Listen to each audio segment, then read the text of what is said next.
Hello guys and welcome to TechGist Tutorials. In today's video, I will show you a step-by-step guide on how to change region in Roblox. By the end of the video, you will know how your location in Roblox can be changed. So let's dive right in.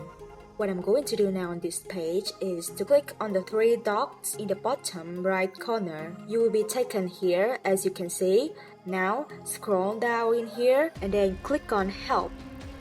What we are going to do now is to keep scrolling down until you see the Contact Us. Click on it. Now do you see this support form in blue? Choose this and it will take you to a form where you can fill in. Now type all the necessary information. This place asks about my device, so we will answer my device.